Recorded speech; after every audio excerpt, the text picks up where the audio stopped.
A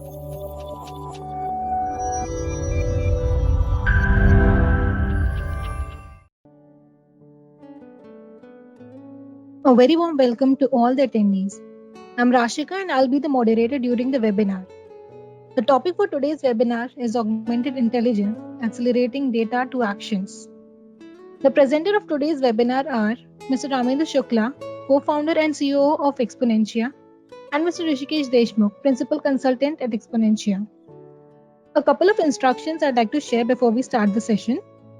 All of the participants will be kept on mute during the entire session. However, we would like to make this interactive and would like to have your inputs. For this, we'll have a poll in short intervals between the webinar, wherein a question will be displayed on your screen for about 30 to 40 seconds. Kindly submit your response within the stipulated time. We'll also have a Q&A session.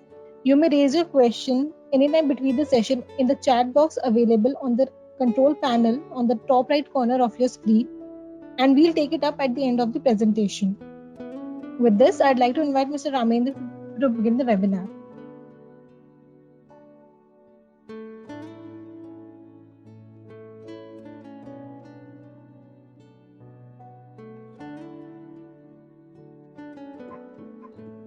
Thank you, Rashika.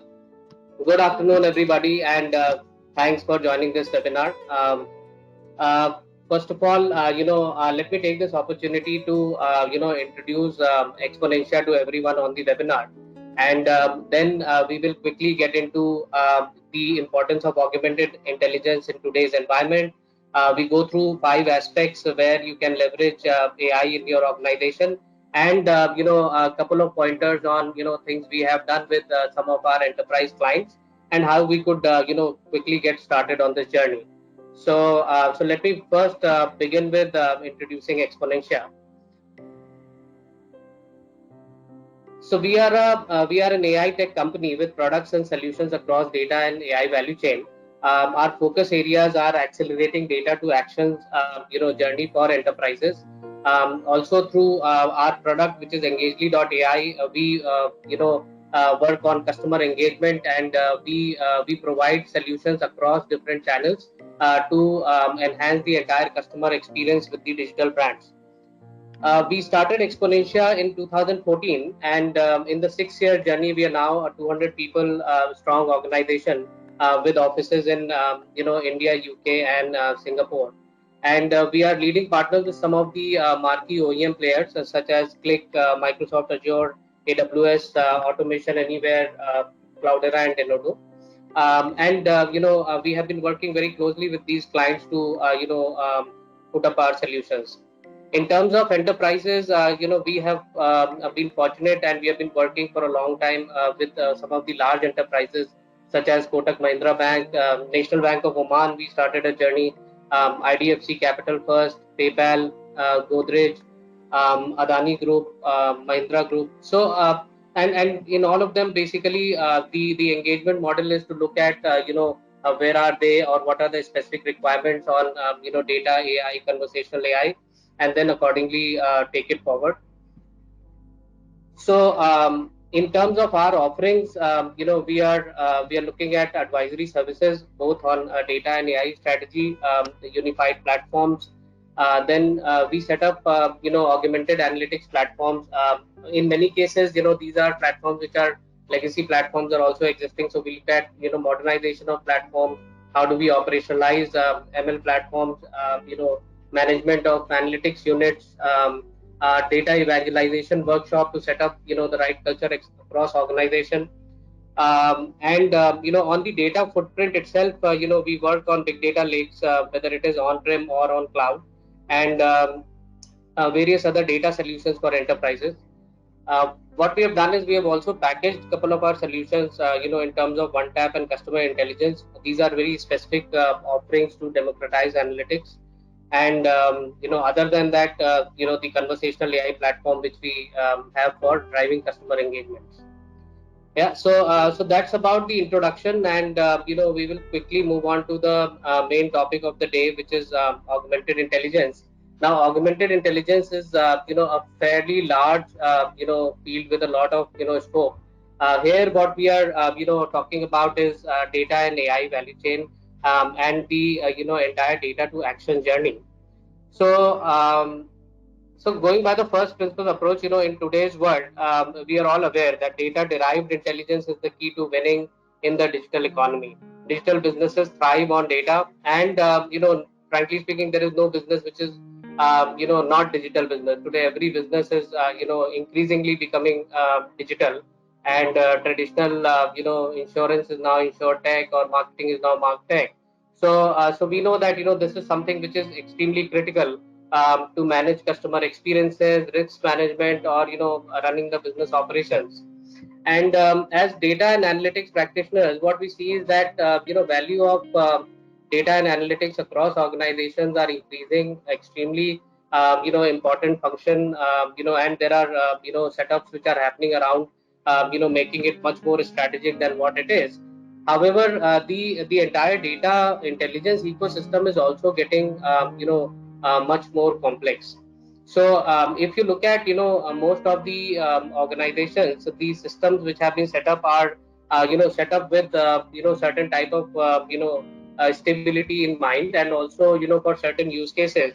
However, making changes or introducing new data sets or new capabilities in the ecosystem is a fairly long gestation cycle.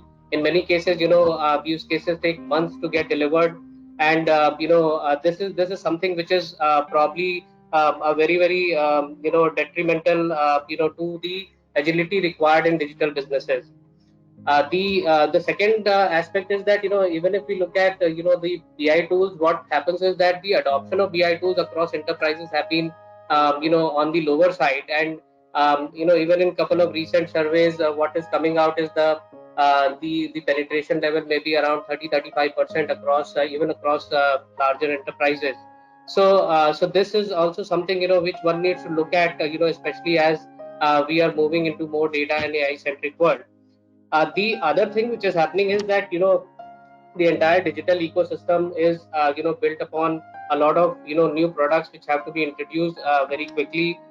There are several channels which are getting created across the ecosystem, because consumers are available at different channels, and with each channel there is another set of data which is coming in a different form and shape. Then we also have partner ecosystem. We are living in an economy which is a very global partnership driven economy, and there is a lot of data exchange happening there. With the data variety and complexity is also changing. Let's say we want to derive a lot of intelligence from audio data, from images, from text data, from text documents, and a lot of data which is being produced is unstructured data, which requires a very definitive approach to first structure it, because only when you are able to structure it, you'll be able to get the intelligence out of it. So we are looking at probably the 90% of new data set being produced as unstructured. And also there is a very clear need for transaction level intelligence. Why, when we are making decision making, summarized data is one piece, but how do you really get to that transaction level intelligence when we are making decisions, is also a very critical factor in which will differentiate between winning organizations and other organizations. In one of the recent surveys, it has been found that traditional data and analytics methodologies cannot satisfy the digital business demands. Now, this is something which is, a need which is, felt by, CXOs in surveys with Gartner, and methodology or strategy is, something which is more all-encompassing. It's about the people, process, tools, the entire data which is being used, and how do we actually reinvent that, or probably look at it differently so that we are prepared for future. Now this is where augmented intelligence comes into play. If you look at by definition, augmented intelligence is a design pattern for a partnership model between people and AI working together. And this design pattern, if we are able to put together the required ecosystem in place, then it could be a partnership which is something where we will be able to derive maximum potential out of data. Now let's look at from an AI perspective. We are aware, we have seen a number of use cases happening around analytics in the past, and getting more and more automated. but assistive AI can be, extremely powerful in identifying the patterns in data, right? So if there is a linear pattern, if there is a, quadratic pattern, if there is, X type of thing happening in particular season, some of these specific insights can be, figured out in a very short period of time. There are outliers which can be detected, and if they are detected, then of course, we could look at something like management by exception, predictions which can be done. There are one of the things which can be done is, around automated benchmarking, and then being able to, look at granular data with, that particular lens. Then there can be recommendations. So there can be a lot of assistive play, and if this assistive play is put into place, then the executive role can be sharpened, on decision making, on making sure that the critical areas which require human touch more than anything else are addressed well.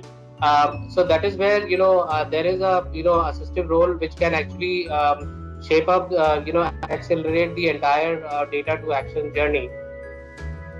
If we look at, a particular, let's say, scenario, and this is pertaining to, what typically happens in most organizations traditionally, that, we have data ecosystem which produces maybe, a dashboard outputs, or probably, other forms of output coming in different tools, which are mostly, summarized data sets. These data sets are having different types of dimensions and cuts which are available, which need to be analyzed. They are either analyzed by the business users, or maybe, analyzed by someone else, and then, the insights are culled, from that particular data set. Then the judgment, is taken, and accordingly decisions and actions are taken.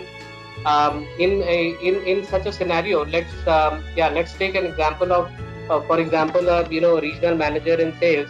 A typical dashboard, people will look at, what are the performances, what are, top 10, bottom 10, maybe, target achievements, individual performances. But a lot of that is actually at a, at a higher level, which is very important as well, because at the end of it, you need to know that, get a visibility into, the overall picture. But the constraints are that, it doesn't allow you to get into the details, which are required for you to take the, decisions and actions.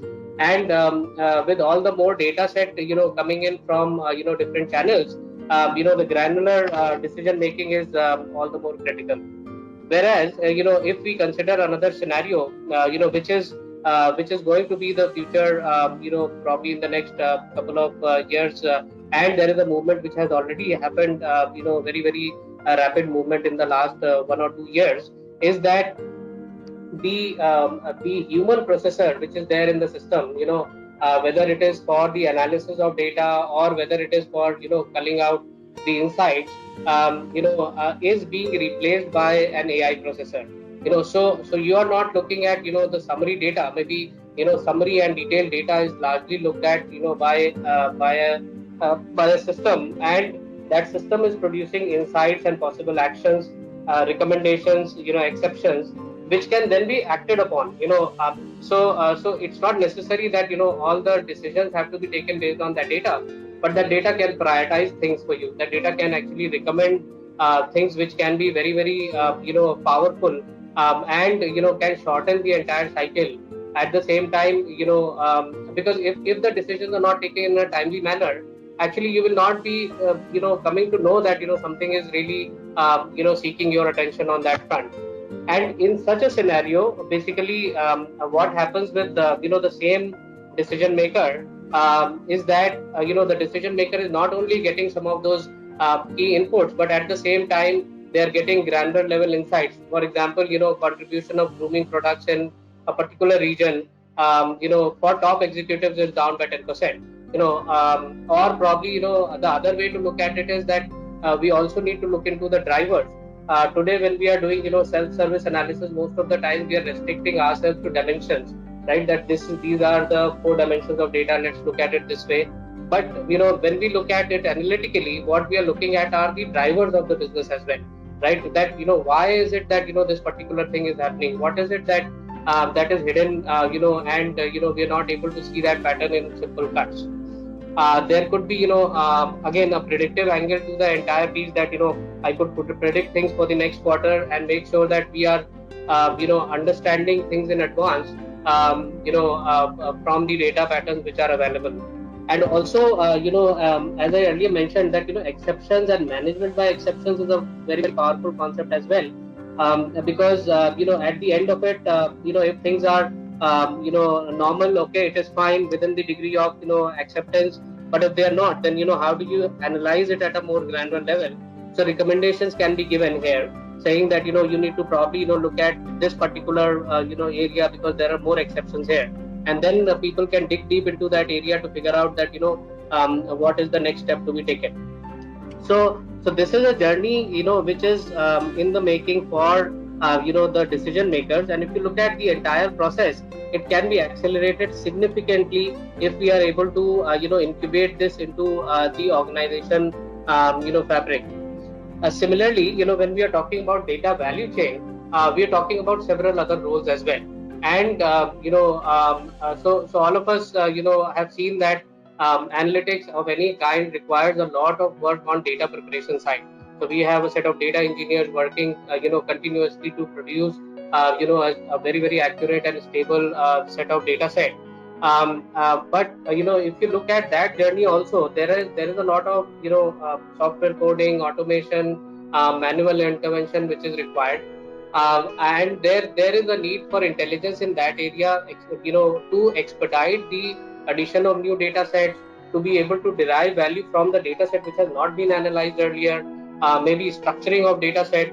So there is a whole set of, algorithms which can be used to detect the schemas, profile the data, automatically, identify the quality issues. And similar to, a dashboard, there can be a dashboard recommending that, what are the actions which can be taken, around these particular issues, and what are the, enrichment exercise which is required. If we look at, the other role which is around, BI engineers, again, most of things available in automating the entire dashboard. It's not that, the role, is not required. That's one of the things, which people, think when, thinking about AI, but that's not the fact. The fact is that, the assistive role is extremely powerful in actually creating value for each of the roles. So people can look at, very quickly being able to, put together the required dashboards, and then move into the, insights part to see that, what insights are meaningful, right? On the data scientist, front, the entire process, has, been moving towards automation. But it's still, there is a lot of traditional approach in terms of putting together each and every step in a manual manner. And, for a lot of, decisions, now this process can be automated as well. And if this process is automated, then again, we are reducing the time, which is required from data to actions. So we see that, there is a assistive role of AI across, this ecosystem. And, this is something which, is getting adopted, across, the, leading tools as well. It is expected that, in the next, 3 to 5 years, we will see an extensive usage of augmented intelligence, which could be leading the, data-driven enterprise, and providing the requisite, intelligence which is required, for decision making and for actions. Now there is a huge, element of, the automation as well. So decision automation is another big area wherein, you could actually, automate the entire decision making. But that is something which, probably we could look at, at some other time. Because the focus here is more from an individual user point of view. How will you, get the augmented intelligence in place? And, that is the point where, it is expected that the proliferation of, the data and data intelligence across organization can be done, in a much more, expansive manner. So, before we move on to the next section, one of the, there are several things which are actually, giving the same signals. From a business value forecast point of view, it is said that, decision support augmentation by AI, or probably, areas such as this are going to be the most invested as well as value creating areas as we move along. And that's where we feel that every business which is aiming to win in the digital economy must embrace augmented intelligence across the data value chain at the earliest. We are living in a world which is not about the bigger but about the faster person winning the race, and that's where we think that organizations need to seriously embrace augmented intelligence.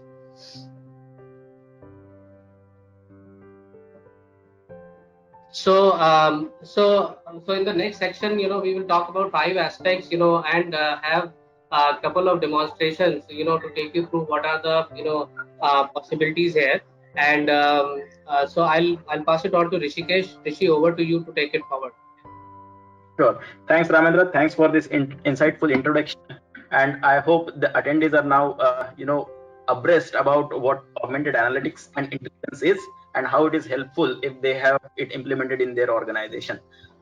And as you rightly said, the next natural question would be that how we can, set in motion a revolution of augmented intelligence in our organization. So in this section, we are going to talk about five such aspects, which are, very pragmatic, and you can start on these initiatives almost immediately.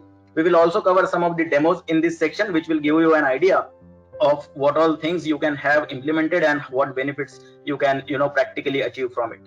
But before that, at this stage, I would also like to actually throw up a poll question where you can actually let us know what are your thoughts on this particular poll question, and it will be there for 30-40 seconds. So I'll just pop it out. Please do fill in your answers within the stipulated time.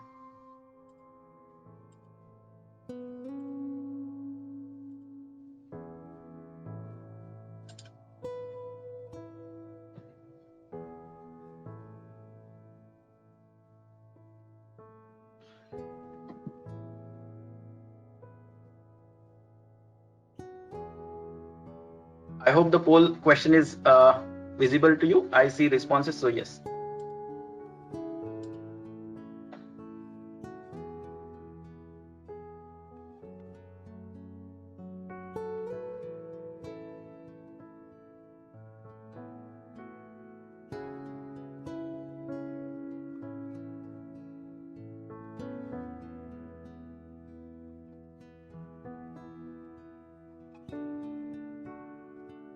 Okay, so I'll stop the poll question in say 10 seconds.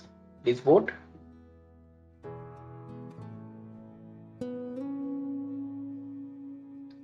Okay, I'm just closing it. Thank you so much for your responses. We have got the responses. Thank you for participation. I'll just close the poll question now, and I'll start with this section. So as we discussed, in this section we will cover the five aspects in which with which you can actually set in motion a revolution at your organization. So the first of it is democratizing the data assets your organization has. Actually, we have seen that large and medium-sized organizations have actually garnered so much of data and so much worth of data, but these data assets are not actually given to the business users so as to perform the analysis that they need and when they need it. The challenges are many. Challenges could be they are not able to organize the data at one place, they are not able to govern the whole data assets that they have, and they are as a result not able to unleash the entire value of the data assets. Now the question is how to do all of this, right? So what we have come up with is an interesting concept, and if you can set up this particular concept at your organization, which we are calling as data as a service, it could be a revolution in itself. What do we mean by data as a service is that your business users should be able to ask for data that they need, not just ask. At many times they should be able to identify themselves the data that they need. They should be able to process the data and then use for their analytics use cases. Now, this is what we mean. Now the next question automatically that you might have is, how do we set this data as a service system in our organization? So here we list some of the elements which are important to setting this up. First of it is, you should have all your data organized at one place. So this data has to be enterprise wide. It has to be analytics ready in terms of quality, and it has to be available on demand. The next element is of accelerated discovery. So as I said, the data set needs to be available and it has to be searchable for the business users as well. It should not be the case that the business user is actually coming to an IT team member asking for the data set, then the data set is actually getting prepared and then given and given out to the business user. So this process itself takes so much of time that many of the projects are actually shelved just because of that. Again, faster data preparation means that if there is a processing that has to be done on the data sets, typically ETL, then that should also not take a lot of time, because then the speed is the ultimate game changer and the winner in the business scenario, right? So if you are not acting with speed, actually you will lose out on the competition. Fourth element, which is very important in this era of data deluge, which is data governance. So we are seeing more and more cases of data breaches and security threats in large organizations as well. So data governance cannot be actually taken up lightly. So when we are talking about data as a service, this has to be one of the pillars of our establishing this particular practice. So this there needs to be tools and mechanisms and frameworks put in place so that we have proper governance of data also established while unleashing the value of the data assets. Then last but not the least, we also should have a mechanism in place to convert all our legacy data assets into compatible data assets so that they can be consumed by the leading analytics tools. Now, for example, there could be COBOL-based systems which have data assets which are very, very important in nature, but then they will get never analyzed because they are not compatible with the modern tools. We should have a system in place to convert them into compatible data sets. Now, the natural question is, this is all very good, but then who are the people who will actually do it, and what are the tools which will allow us to do it? So we will answer those two questions in the upcoming shortly, actually upcoming minutes only. So these are the key roles who will actually help you establish data as a service at your organization. So the first role is that of data engineer and citizen data scientist, expert data scientist. These are the people who will establish and prepare the data sets and add these data sets in the organization. The second role that we have is of a data steward. So these are the people who will actually govern the value of the data. They will secure data transactions. They will also govern who gets what access and how are they able to access the data. The third role that we see are of a business user and citizen data scientist. So these are the people who will actually utilize the data. They don't have technical expertise, but they have business understanding, and hence if the power is given into their hands, they will be able to perform much more effective analysis on the data. So overall, what we are saying is, if you can satisfy these 5 elements, and if you can support the key role playing members of your organization, you can set in motion a revolution called as data as a service. Now, we also have for demonstration a tool that can help you do that just very quickly. Okay, so we will just quickly move to a demo where we have this tool for a demonstration. So what we see here is a tool which is a data cataloging tool from a leading analytics company called as Qlik, right? So what it has and what you are able to see on the screen now are all data assets that you can list here. Now, this is called as a catalog. Catalog is nothing but an index where it lists all data assets in an organization. The beauty of this is that you have data assets marked with certain scores. These scores tell you how good the data is, right? So in operational terms, if the data is just refreshed, that means this data is actually there is a possibility that this data is going to be useful because it is getting refreshed frequently. If the quality wise, if there are less number of null values or junk values, then quality wise, if this data is good, then probably there is a probability that this is a useful data set for me.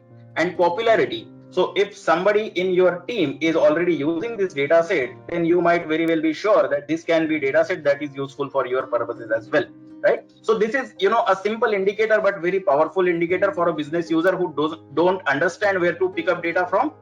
Here readily it is available, searchable, and also identifiable if the data is of right quality or not. Apart from that, you will also get certain other details on what is the row count, what is the field count, when was the last load done, so on and so forth, which will indicate the usefulness of the data. If you satisfy with your preliminary analysis of this particular data or evaluation of this data, you can go inside and further find out what it has in terms of how this data is prepared, so on and so forth. So lineage is one of the most important aspects in terms of understanding the data. Right now, the lineage can be made in two ways. I mean, traditionally people have maintained certain tools where they have just notified in a columnar or a tabular fashion how the tables or data entities are related to each other, so on and so forth. But graphical representation of entities across levels is not possible if we are going to do it manually. So here what you see, this is the target patient table or data asset that we are talking about. Now this is prepared from these three particular tables. Then there is a patient operations table, and from there this table is populated.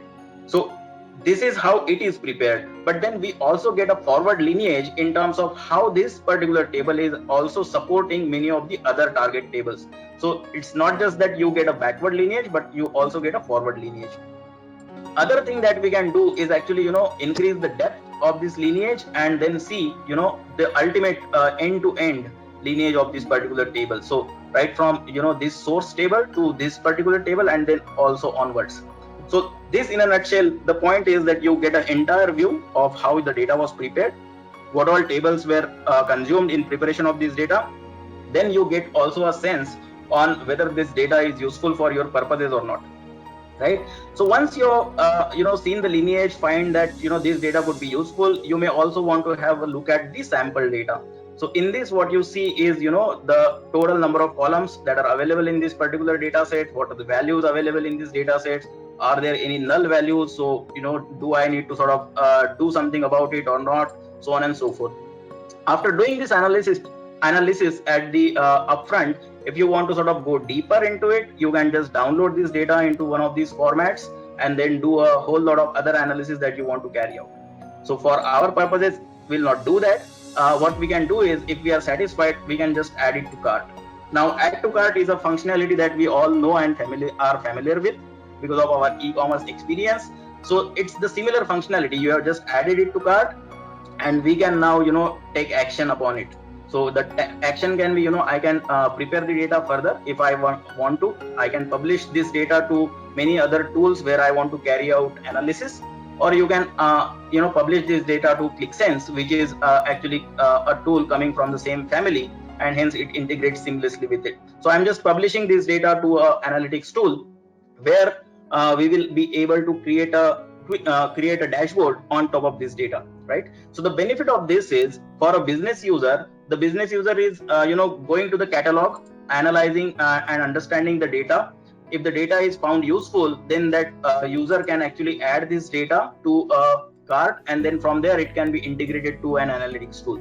Now in an analytics tool also, if the augmented capabilities are there, what will happen is we can generate insights automatically. So these were the columns available in our data set. Now I have pushed this data into an analytics tool, which also has cognitive and augmented capabilities. What I get from here are automatic charts and numbers and trends and so many other visualization, which can be very, very beneficial for my analytics purposes. What I can do is I can just select these charts if they are satisfying my needs, and I can add them to a sheet which is going to create a dashboard for me. So I'm just randomly selecting this right now, but you can always do an edit operation on top of it. So if we go to the sheets now, we will see all these charts are now added here, right? So now I can edit this. I can customize the sizes of these charts, where I can have a deeper exploration of these charts done. I can see what these data points mean. I can select these, right? So on and so forth. So all these things are possible just in a matter of few clicks and few minutes. What we are able to do is actually move from a raw data to a finished dashboard in a matter of minutes, right? So that gives you the power of augmented analytics and intelligence, because it has now taken you from raw data to action ready data within a matter of minutes, right? So this was one of the things that we wanted to demo.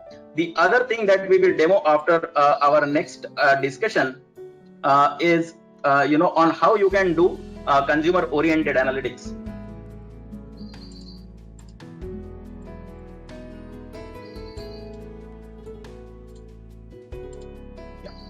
So what we have seen so far is how you can actually unleash the data assets to your business users. Next thing what we will want to do is, once the data is available to these business users and decision makers, can we help them also to generate insights? One of the examples we have already seen, where we have automatically generate insights on a ClickSense and dashboard, and then a dashboard was readily made. The other things that you can do, and Ram alluded to it earlier, is benchmarking the data and detecting anomalies. And we are going to see a demo of this as well very shortly. Another thing that you can probably do for helping consumers generate insights is automated root cause analysis and key driver analysis. So there are many such occasions where we manually do drill down, drill ups, and drill throughs through these dashboards and identify what is the root cause of a certain event, or what is the key influencing factor for a certain attribute. Now these all things can be automated, and within a click of button you can actually identify the root causes and the key driver analysis. So again, we will see a short demo of this as well. And fourth thing that you can have is empowered dashboards. Now these are dashboards which are empowered by ML based algorithms. You can have scorings done. Say for example, you will score your leads and categorize them based on what are the hot leads, what needs to be pursued. You can have a scoring based on the total value expected to be generated by a particular client, so on and so forth, and propensity of purchases, so on and so forth, which will give you an actionable insight on which are the customers who I need to actually pursue for my sales enablement and sales augmentation. So these are some of the things that you can do on the dashboard as well. There are alerts that you can set which will give you a proactive intimation about what action you need to take for certain changes in your data.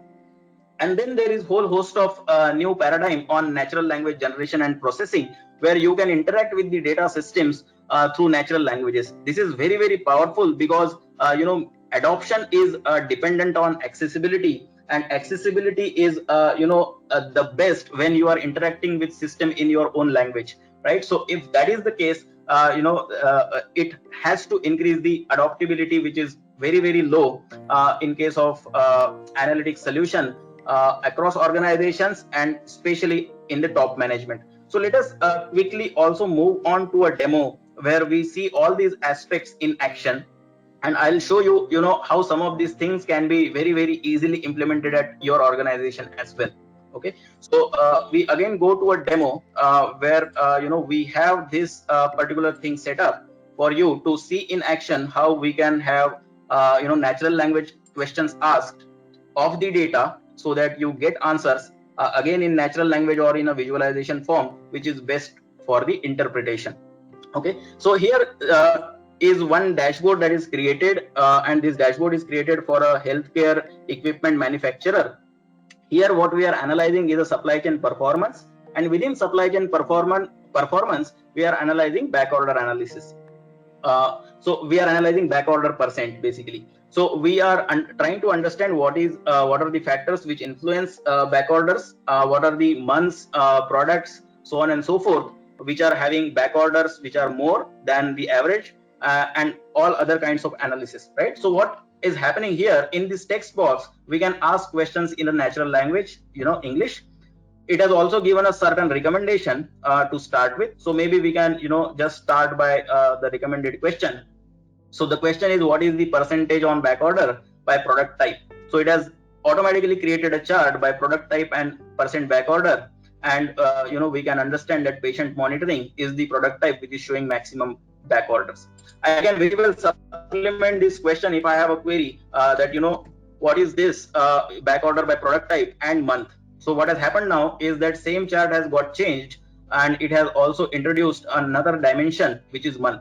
But this chart looks a bit incorrect. So what I need to do actually is maybe I will have back orders by month and product type. So when I do that, what I get is on y-axis we have months, and then on x-axis we have percent on back orders, and then what is shown here is the product type and the back order percentage. Okay, so this is very well. We can even have what is the highest and lowest back order for a month, highest or lowest back order for a region, so on and so forth. So this is all up to you what question you want to actually ask the system, and accordingly you will get the answer. So there are numerous possibilities. You may want to know highest, you may want to know top 5, you may want to various other things which are not readily available in the dashboard, but is fit for your analysis purposes. The problem it solves is if the if the data engineers or those people who are creating the dashboard for business users have not kept a chart available here, that doesn't mean a business person will not require that chart for analysis. Now, in such a scenario, if the business person has to go to an IT team and ask for that chart to be added to a dashboard, then that is a whole process currently, right? So that is called a change request. Now, if the change request gets 1 month to be implemented, then business cannot wait for 1 month to do that analysis. Now, if this is the problem, we have a simple solution, which you are generating charts on the fly. You are not bound by the charts that are given out to you by the teams that have generated the dashboards at a certain point in time. So that is one of the aspects that we wanted to highlight. The other key aspect was automatically identifying influencing factors. So here what we are doing is we are identifying the influencing factors for a product to be on back order. Here the system has automatically identified when the demand type is volatile, the likelihood of product being on back order increases by 2.32 times.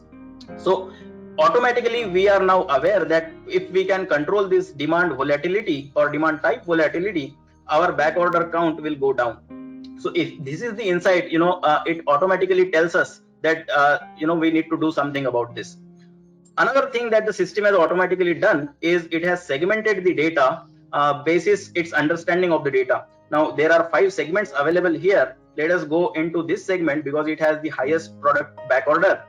If we go there, what we will see is the segment is something where demand type is volatile at a lower side, and manufactured good is also less than 70%. So there is less supply. In this segment, what is happening is in this segment 26.5% of the product are on back order, and this is 15 percentage points higher than average. So it immediately gives us a view that there is something wrong about this particular segment, and we need to understand what is going wrong here, right? Now the important aspect here is that had this information being given out to us on a chart, it would have been open to interpretation by different users differently. But because it is given in a natural language, it means only a specific thing, and if the meaning is very, very specific, then action that follows is also very, very specific and not subjective. So one of the important aspects of augmented intelligence is that you are not actually leaving the interpretation to the user and hence reducing subjectivity. If you want to analyze these segments in further detail, you can also have a look at how these segments are made, how other combinations are possible, what impact such combinations will have on the attribute that we are actually analyzing, which is the back order. So this is the second aspect where we had identified key influencers and top segments, which is helping the end consumer analyze the data in a better manner. Third thing that we want to show you is on root cause analysis. Now, as I said, root cause analysis traditionally we have all done with fishbone diagrams, so on and so forth. But that analysis, if we were to do for a large organization across a large hierarchy, it will almost take a lot of time every time we want to do it, and it is not always possible to do that analysis every time we need if the frequency is more, right? So in such cases, what we can do is we can bank on the augmented capabilities of the tool and just have a click of a button which will tell you that what is the high risk plant for the back order from the back order perspective. So here it has automatically given us a chart which tells us that this particular plant number 288 has a 13% risk of a back order, and this chart also tells us that this plant number 288, when the product type is patient monitoring, demand type is intermittent,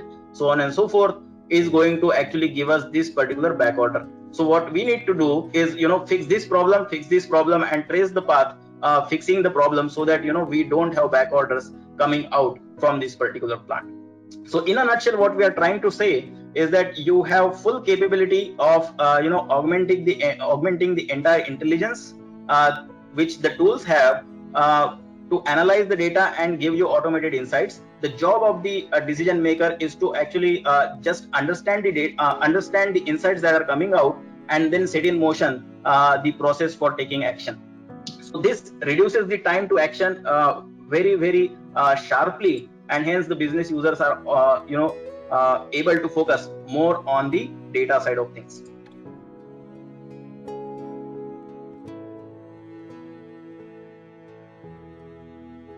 With this, we will move on to our third pillar or aspect of setting in motion this revolution of augmented intelligence in your organization. So far, what we have seen are unleashing the data assets and helping consumers to generate more insights and automated insights for their analysis. Third thing that we want to talk about is very important for the adoption point of view. From the adoption point of view, why it is so? Because the two things that we have done earlier will go in vain if the tools are not used by the end users, right?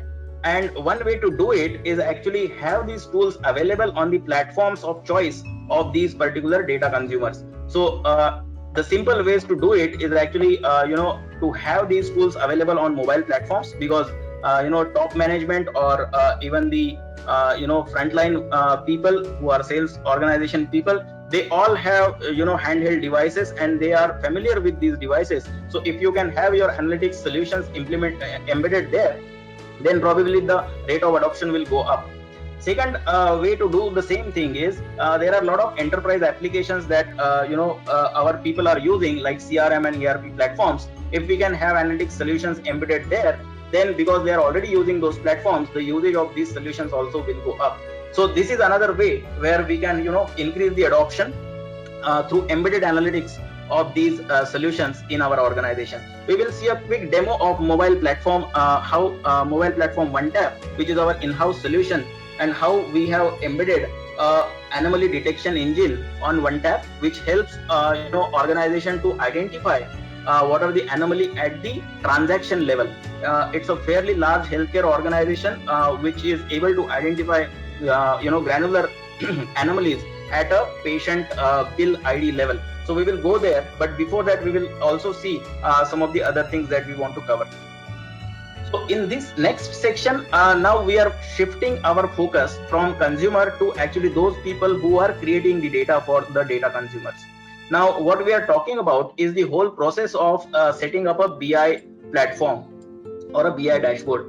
Typically in a traditional workflow, what happens is you identify KPI and questions and then move upwards, creating data, having data exploration done, creating the data, building views and dashboards, so on and so forth, and ultimately you reach action. This process is actually a linear process and it moves in one direction, because moving in another direction will actually mean a lot of effort and wastage of time.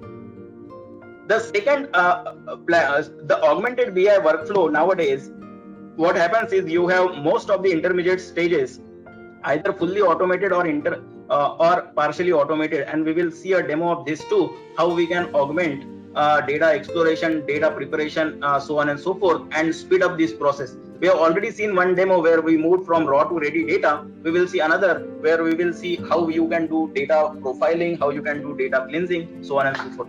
And this process, because it is augmented, is faster in nature, and hence it is actually possible to move from the actions to actually reorienting our hypothesis and then again creating the dashboard.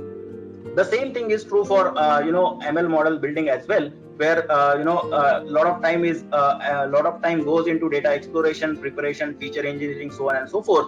And there are surveys which say that more than 50% of the time actually is spent on data preparation activity if you want to implement machine learning models.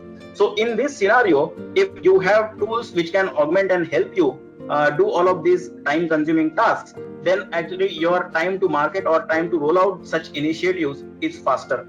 Even the accuracy, you can it's not that these are black box tools and you cannot evaluate their accuracy or performance. you can very well tune it. You can have it, you can have manual interventions when as required. But nevertheless, it saves you a lot of time and effort if you are going to take the help of these tools in terms of achieving these tasks, which are intermediate tasks to the end goal of analytics and decision making that we want to achieve. So with this, I will move to a demo where we will see OneTap on which we have anomaly detection embedded, and we will also see a quick demo of how you can onboard data sets, multiple data sets, profile them, clean them, and then join them automatically by the recommendations of a tool, and then create a dashboard also for decision making.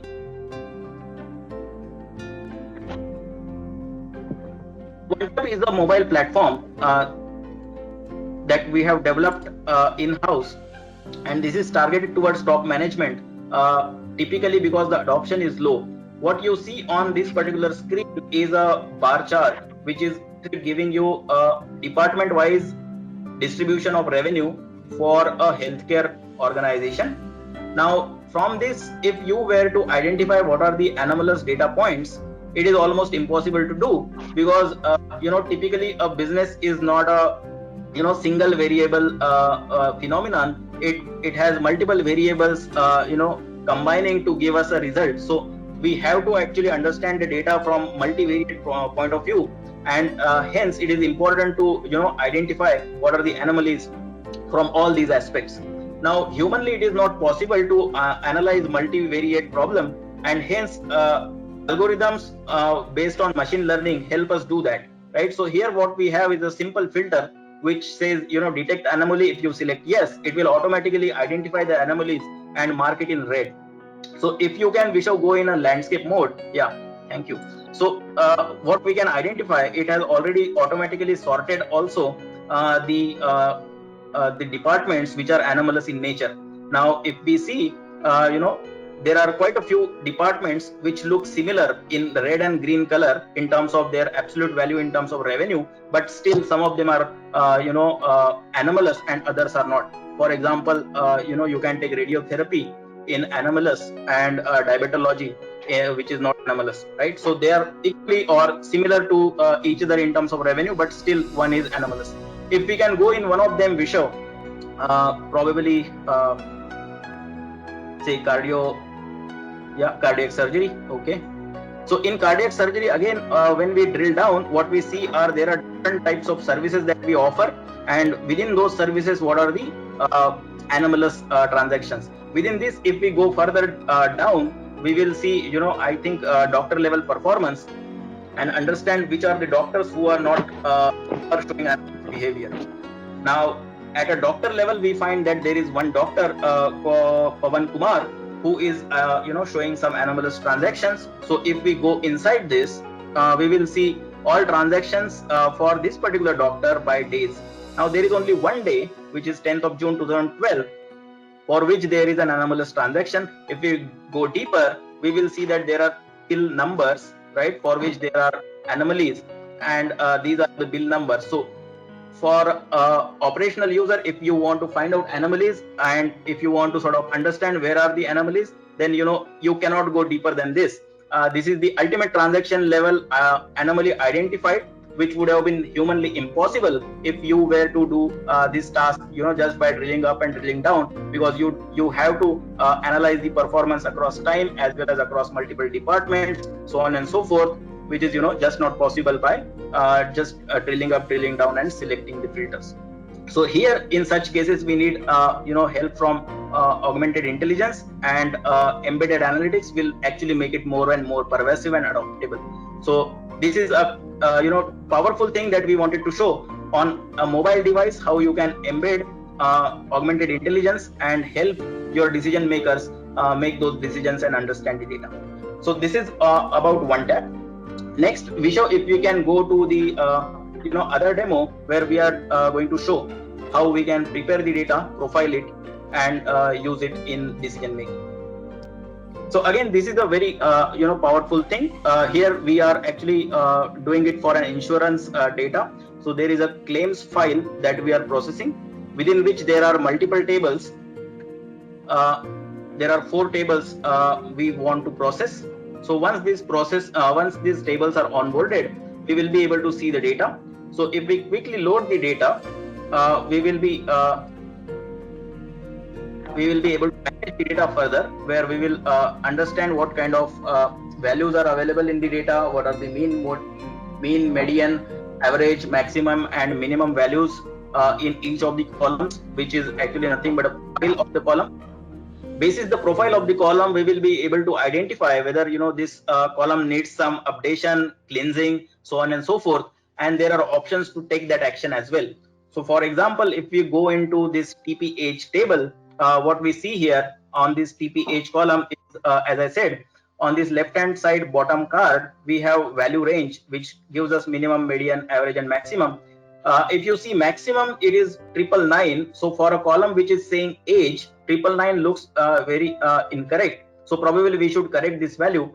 On the right hand side, we have multiple options, where if you go in the replace tab, what we can do is it will automatically populate the values of this column. Wherever there is 999, we can replace it, maybe say by 99, because this is a typo, just assuming that for the sake of explanation, and we can replace that value.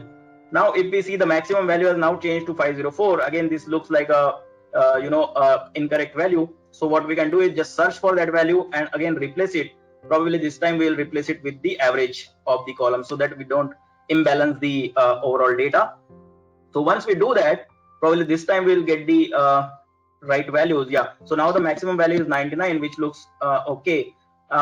Further, what you can do is automatically bucket this column, because absolute numbers on age may not be so useful. Probably you can bucket them and see automatically the buckets have been created. These can be now further used in your further analysis. So again, this is an augmented capability of the tool, that it has identified what is the right data, wrong data. It has identified and told us how the or is the bucketing possible on this particular column or not, so on and so forth. Next thing that you may want to do is, there are 4 data sets. You may want to join them for your data preparation and further analysis. So here it is a simple tool, simple feature, where the tool understands data, and once you move these bubbles on top of each other, it will show us a red and a green indicator. So what green means is that the data are compatible with each other and ready to join. What red means is that the data are not capable to join, compatible to join with each other. On the right hand side also, what you see are recommended associations. Here you can preview the recommendations. If you want to go ahead with it, you can just apply all, and then all the joins are made. Once the joins are made, the things are very simple. You can just load the data, and again the thing that we have already seen, where you can automatically generate insights and move to the dashboard, where you are creating the dashboard. So here, if you go and explore insights, it will again automatically create the charts for you, which you can readily use for your analysis purposes. So we'll not go in this part of this particular section, because we have already seen it. So from here, you all know how a dashboard can be created from in minutes. So now moving to the next piece.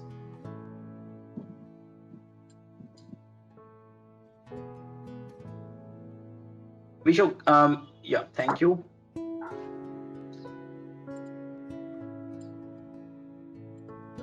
So now coming to the 5th aspect that we want to highlight as a part of how you can operationalize augmented intelligence in your organization. So far what we have seen is, you can unleash the value of data with data cataloging tools. You can help consumers generate insights automatically. You can also have embedded analytics in your organization, and you can prepare the data automatically, which we just saw, right? But all of this will go waste if if we don't have the mindset to actually operationalize these aspects in our organization. And this comes from data evangelization, right? So data evangelization is important, because we need to have proficiency in working with, analyzing and arguing with data. Otherwise, the adoption of these data initiatives will still remain low, and all of these efforts will go in vain. The current scenario, as you all know, the adoption of such technologies across enterprises and in senior leadership is also very, very low. However, if we see on see the how the people who have data driven who are actually adopting data in their day-to-day decision making, they are actually performing better than the other people who are not using such techniques. So if this is so, then we should also check as to how we can have this practice of data evangelization established in our organization. So taking cue from a large Asian bank which established this data driven decision making in the organization.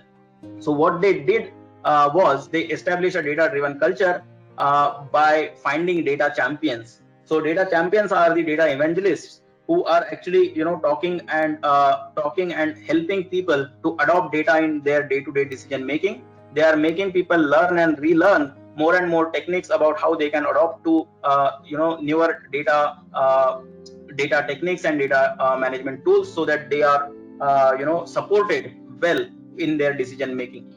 And last but not the least, they are building a whole ecosystem of collaboration around these data assets and data modeling tools, so that whatever is developed in one part of the organization gets utilized in other parts as well, so that as an organization they don't have to redo the same things in a siloed version.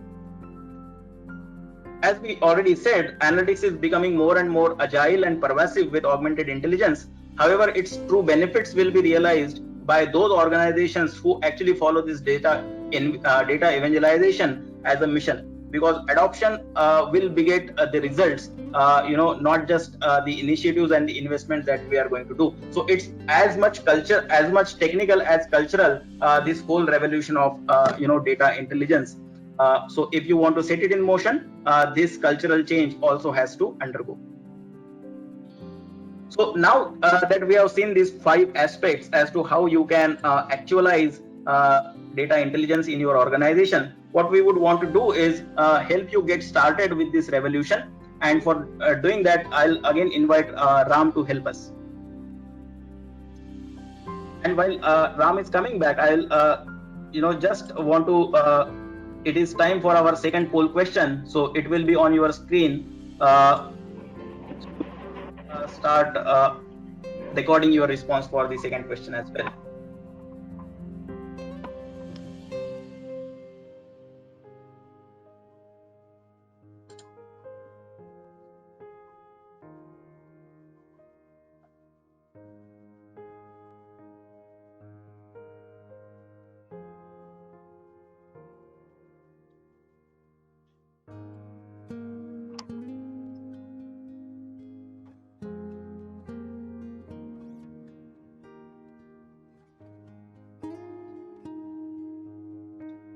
So 10 more seconds.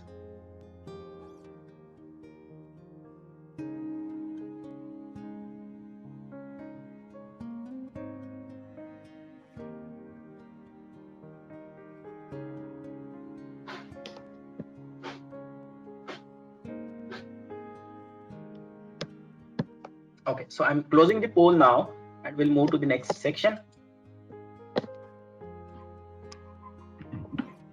Thank you so much, Rishi, for the session, and it was a fairly detailed and insightful one. So what we will do is we will quickly go through a couple of use cases we have done for some of the leading enterprises, and also take us through the methodology which can be followed. So recently in one of the large enterprise banks in EMEA, we have been working on setting up the strategic roadmap as well as implementation of unified platform. And the need has arisen, again from digital transformation need, that there needs to be a much bigger enablement of data and AI. And the way we have structured this entire exercise is to first go through the discovery phase, look at the different type of competitive requirements which the business has, and based on that review the in-flight initiatives, look at what are the requirements, and accordingly come up with a target model and operating model which can make sure that whatever needs to be done from a data and AI organization point of view, it is put in motion and there is a entire body of organization which needs to be created to make sure that the entire transformation exercise is not only carried out, but there is a continuous development which keep happening on top of that. And if you look at this entire exercise, it's a journey, just like any other large initiative.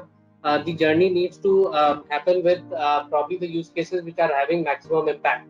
And the idea, given the complexity of the implementation, it is important to understand what is the business readiness, what is the operational readiness, what is the kind of impact this particular use case can have, and be able to prioritize the entire program in a manner that it is having the right impact for the organization. Similarly, for another organization, we have been working very closely with the top management to drive the entire augmented intelligence, especially around insight generation and automated insight generation, which can actually make sure that the data enabled workflows are setting up the data culture in the enterprise. And this happens both at both the edges. One is at the top management level, and other one is at the feet on the street. So at both the levels, there are interventions which are being put up into place to make sure that as a body, the overall culture is driven in the organization. So if you look at the engagement model, we typically work across setting up discovery workshops with individuals. We go through the prioritization of use cases and blueprinting the solution. Then of course there is a business case which is required in many cases. So what is the impact, and how we can make sure that we are maximizing the value, and then of course going through the entire process of implementation and support. Um, what we suggest to a lot of people who are actually looking at how AI and data can create an impact in their organization is to start with a small one-day workshop, which could be which starts with, of course, a set of pre-filled questionnaires, to make sure that information is available, quick executive workshops, which can actually give a sense to the organizations. When we ask the right questions, and when we look at the business model, the business executives get a entire understanding of what can be done, and probably how they can initiate this activity. It's more of an instigation workshop, I would say, wherein the initial thoughts can be put into place, and then of course depending on how one wants to proceed, the programs can be created. So I would suggest probably this is one of the recommended ways wherein you could think more about some of these specific issues which are being faced at your organization, and we could then take forward the journey from there. With this, I would like to conclude the webinar now, and thank you so much for your patient listening. We are open to question and answers. In case you have any questions, please put it in the chat.